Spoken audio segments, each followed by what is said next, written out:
പൊതുവെ കേൾക്കുന്ന ഒരു ഒരു വിവാദം അല്ലെങ്കിൽ ഒരു വിമർശനമാണ് പോപ്പുലർ ഫ്രണ്ടിന് കേരള പോലീസിൽ സഹായികളുണ്ട്, കേരള പോലീസുമായി ബന്ധമുണ്ട് എന്നുള്ളത്. ഇതിൽ എന്തെങ്കിലും യാഥാർത്ഥ്യമുണ്ടോ? ഈ കഴിഞ്ഞ ദിവസം പിന്നെ പെരുമ്പാവൂരിൽ വെച്ചിട്ട് ഒരു പോലീസ് ഉദ്യോഗസ്ഥൻ നെ സസ്പെൻഡ് ചെയ്തു. ആ സസ്പെൻഡ് ചെയ്തതിന്റെ കാരണം, പോലീസ് ഉദ്യോഗസ്ഥൻ എന്ന് പറഞ്ഞാൽ അദ്ദേഹം സ്പെഷ്യൽ ബ്രാഞ്ചിലെ ASI ആണ്. അദ്ദേഹത്തിനെ സസ്പെൻഡ് ചെയ്യാനുള്ള കാരണം അദ്ദേഹത്തിന്റെ കാർഡ് ഉപയോഗിച്ച് SDPIയുടെ ഒരു സംസ്ഥാന നേതാവ് പോലീസ് ക്യാൻറ്റീനിൽ നിന്നും ചില സാധനങ്ങൾ വാങ്ങിച്ചെടുത്തു. ഈ ഒരു ആരോപണത്തെ തുടർന്നാണ്, സലീം എന്നാണെന്ന് തോന്നുന്നു ഈ ASIയുടെ പേര്, അദ്ദേഹത്തെ സസ്പെൻഡ് ചെയ്തു. അങ്ങനെ ഈ സസ്പെൻഡ് ചെയ്തത് ഇപ്പം നീതു എന്നോട് ചോദിച്ചല്ലോ, അതായത് പോലീസും പോപ്പുലർ ഫ്രണ്ടും അല്ലെങ്കിൽ SDPIയുമായിട്ടുള്ള ബന്ധം അവിശുദ്ധമായ ഒരു ബന്ധം നിലനിൽക്കുന്ന ഒരു ആരോപണം ഉണ്ടെന്ന്. ആ ആരോപണവുമായി ബന്ധപ്പെടുന്ന ഏറ്റവും അവസാനത്തെ സംഭവമാണിത്. അപ്പോ ആ ആരോപണത്തെ അത്ര തള്ളിക്കളയാൻ പറ്റില്ല. ഈ കുറച്ചു ദിവസം മുമ്പ് അവിടെ പെരുമ്പാവൂരിൽ മറ്റൊരു സംഭവം ഉണ്ടായി. അതായത് അവിടെ ഒരു സിവിൽ പോലീസ് ഓഫീസർ, അദ്ദേഹം ASPയുടെ ഇമെയിൽ ID-യിൽ നിന്നും ഒരു ബാങ്കിന് ഒരു മെയിൽ അയച്ചു. ആ മെയിൽ അയക്കുന്നത് അദ്ദേഹം ഈ പറഞ്ഞ CPOയുടെ ഒരു ബന്ധു, സഹോദരനോ മറ്റോ ആണ്.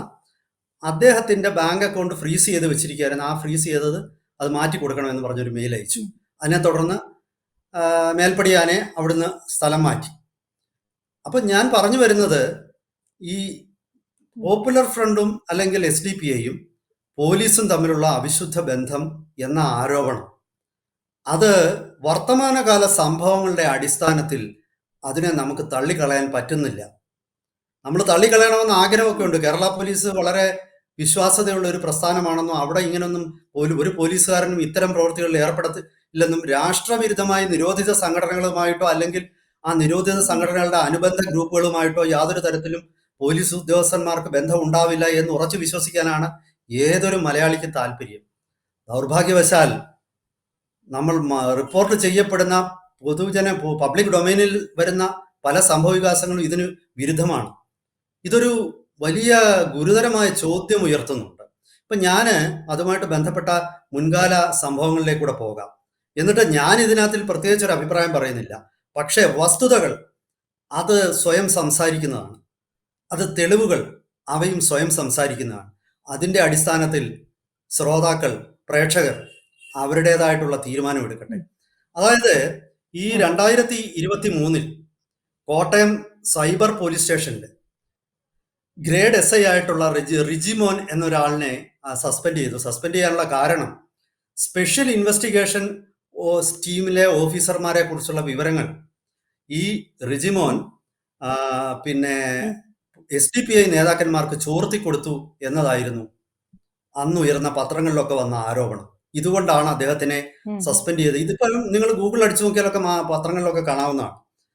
അതുപോലെ നമ്മൾ ഓർക്കേണ്ടത്, ഇതേ കാലയളവിൽ തന്നെ 2022 ഈ PK അനസ് എന്നുള്ള ഒരു സിവിൽ പോലീസ് ഓഫീസറെ, ഒരു പോലീസുകാരനെ ഇടുക്കിയിലെ കരിമണ്ണൂർ പോലീസ് സ്റ്റേഷനിൽ നിന്നും അയാളെ ഡിസ്മിസ് ചെയ്തു. സസ്പെൻഷൻ അല്ല, അവിടെ ഡിസ്മിസലാണ് നടന്നത്.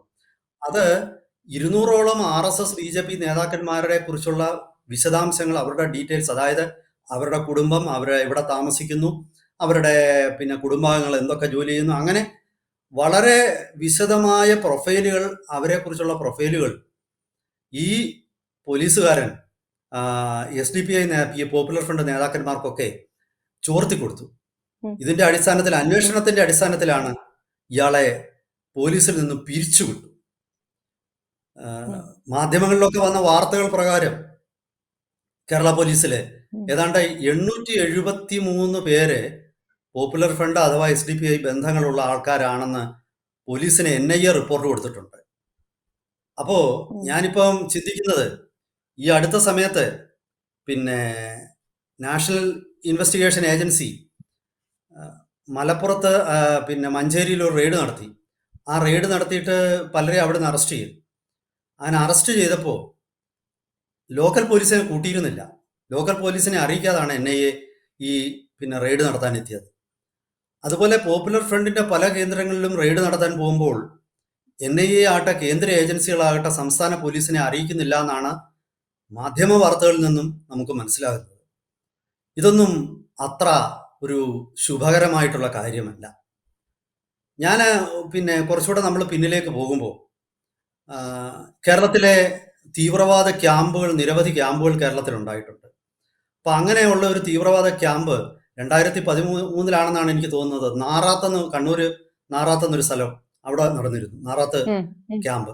Yes. ആ ക്യാമ്പില് എനിക്ക് തോന്നുന്നു 2 ദിവസം കഴിഞ്ഞതിന് ശേഷം അവിടെ പോലീസ് റെയ്ഡ് ഉണ്ട്. അന്ന് രമേശ് ചെന്നിത്തല ആയിരുന്നു പിന്നെ കേരളത്തിന്റെ ആഭ്യന്തര മന്ത്രി. UDF ഭരണകാലമാണ്. ആഭ്യന്തര ഉമ്മൻചാണ്ടി മുഖ്യമന്ത്രി Yes.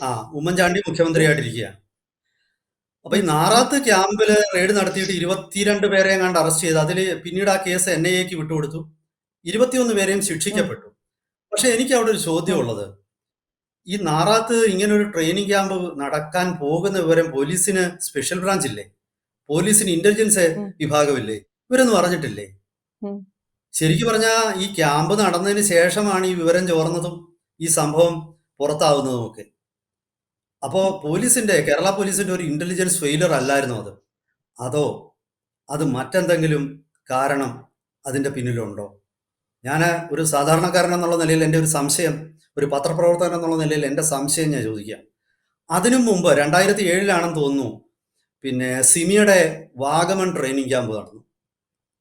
ആ വാഗമൺ ട്രെയിനിങ് ക്യാമ്പ് നടക്കുമ്പോൾ അവിടെയും പിന്നെ ക്യാമ്പ് തുടങ്ങിയതിന് ശേഷമാണ് പിന്നീട് അവർ നിർത്തുന്നത്. കാരണം ക്യാമ്പിന്റെ വിവരം എങ്ങനെയോ ചോർന്നതായിട്ട് അവർക്ക് തന്നെ സംശയം തോന്നി അവർ നിർത്തി പോവുകയാണ് ചെയ്തത്. അവിടെയും കേരള പോലീസിന് ഇത് കണ്ടുപിടിക്കാനായിട്ട് കഴിഞ്ഞതായിട്ട് എനിക്ക് തോന്നുന്നില്ല. മുൻകൂട്ടി ഇപ്പൊ പോലീസ് എന്ന് പറയുന്നത് ഒരു ക്രൈം അല്ലെങ്കിൽ ഒരു പിന്നെ നമ്മളെ പിന്നെ അൺടുവേർഡ് ഇൻസിഡന്റ് എന്ന് ഇംഗ്ലീഷ് പറയാം. അതായത് നമുക്ക് പലപ്പോഴും രാഷ്ട്രത്തിന്റെ താല്പര്യത്തിനോ അല്ലെങ്കിൽ സംസ്ഥാനത്തിന്റെ താല്പര്യത്തിനോ വിരുദ്ധമായ ഒരു സംഭവം ഉണ്ടായതിനു ശേഷം നടപടിയെടുക്കാനല്ല പോലീസ്, ഉണ്ടാകാതിരിക്കാനും പോലീസിന്റെ പിന്നെ പ്രവർത്തനം സഹായിക്കണം. ക്രൈം നടന്നതിന് ശേഷം ആക്ഷൻ എടുക്കാൻ മാത്രമല്ല പോലീസ്, ക്രൈം നടക്കാതിരിക്കാനും കൂടാണ് പോലീസ്. അത് മുൻകൂട്ടി കണ്ട്, അതിനാണ് പോലീസിൽ സ്പെഷ്യൽ ബ്രാഞ്ചും ഇന്റലിജൻസും ഒക്കെ ഉള്ളത്. ഇനി ഞാൻ മറ്റൊരു വിവരം പറയാം. അതായത് പത്തനാപുരത്ത് പാടം എന്ന് പറയുന്ന സ്ഥലത്ത് ഒരു പിന്നെ 2021 അവിടെ ഒരു വലിയ തീവ്രവാദ ക്യാമ്പ് നടന്നു. പത്തനാപുരം എന്ന് പറയുന്നത് നമ്മുടെ മന്ത്രി ഗണേഷ് കുമാറിന്റെ സ്വന്തം സ്ഥലമാണ്. അവിടെ ഒരു വലിയ തീവ്രവാദ ക്യാമ്പ് നടന്നതായിട്ട് ഞാനും മാധ്യമങ്ങളിൽ കൂടെയാണ് ഞാൻ അറിയുന്നത്. അപ്പൊ അന്നത്തെ മാധ്യമ വാർത്തകൾ ഞാൻ ഓർക്കുന്നത് ശരിയാണെങ്കിൽ ഞാൻ മനസ്സിലാക്കുന്ന അത് യഥാർത്ഥത്തിൽ കേരള പോലീസ് ഈ ക്യാമ്പ് നടന്നതിന് അതിനുശേഷമൊന്നും പോലീസ് മനസ്സിലാക്കിയിരുന്നില്ല.